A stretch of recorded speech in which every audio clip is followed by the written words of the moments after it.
Boston, 1920. Every day, long lines of people form on School Street. They are anxious savers, waiting to invest their money in the project that everyone is talking about. It's a great idea launched by the man who is now considered one of America's most significant financial experts. His spike in popularity will enable him to raise today's equivalent of $210 million from over 40,000 small investors in just a few months. This financier's name is Charles Ponzi. He is the Italian conman whose ideas will later become one of the most famous and imitated criminal schemes of all the time.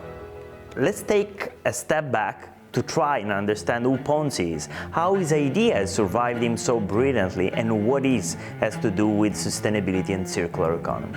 Carlo Pietro Giovanni Guglielmo Tebaldo Ponzi was supposedly born in 1983 in Lugo, Ravenna. We don't know much about the early part of his life in Italy. The first concrete information dates back to 903, when he, like so many, emigrated to the United States. He settled near Boston.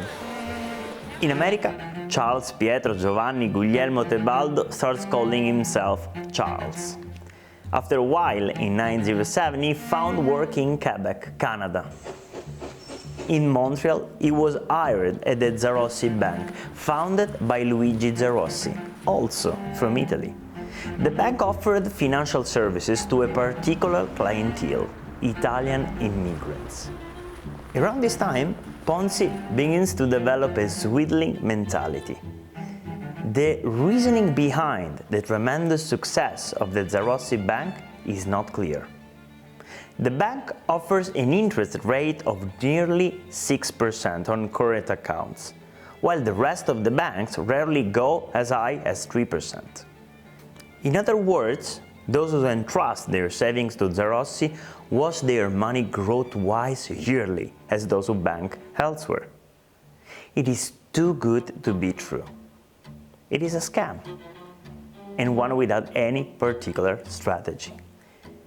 The bank collects money from depositors, and when someone asks to withdraw their capital, enriched by the accrued interest, they are paid by simply drawing from other customers' accounts. This modus operandi can't last forever, because in reality, the bank's activities do not generate profit. There is no real economic return.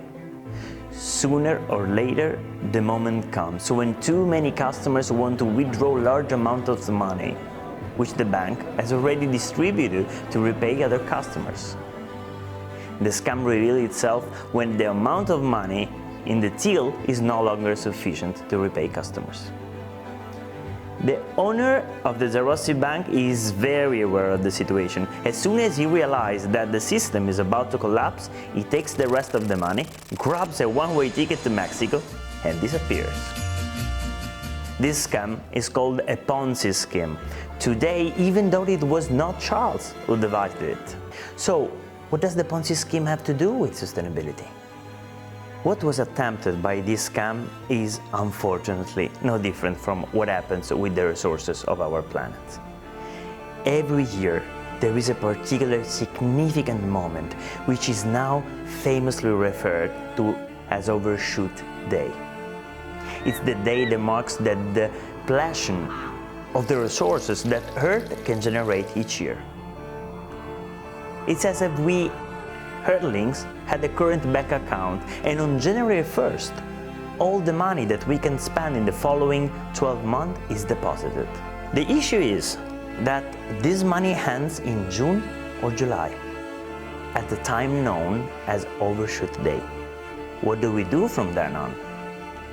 In a Ponzi scheme, to keep the system going, we need to take that money out of the accounts of new customers, our children. Overshoot Day warns us of the day when the expenses exceed the revenues. This day comes every year, but usually a little earlier.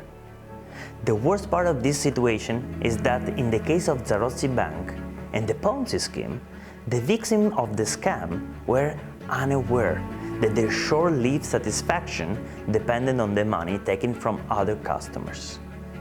In our case, we are aware of this.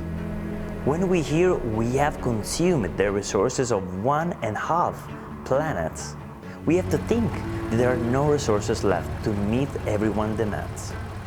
So what do? We start taking them in the following years. When those next years arrive, what will happen? Deficit generated and accumulated over time is an increasingly heavy ballast. The Ponzi scheme is the result of linear thinking. It focuses on the present and does not aim to last. By its very nature, it is unsustainable. Our current production system looks quite similar. It depends on continuous, fast, unlimited growth, and is based on the linear strategy typical of those who do not have to worry about the future, but the most about quarters and stock market quarters. Our production system is a Ponzi scheme. That is why we need an ecological transition as soon as possible.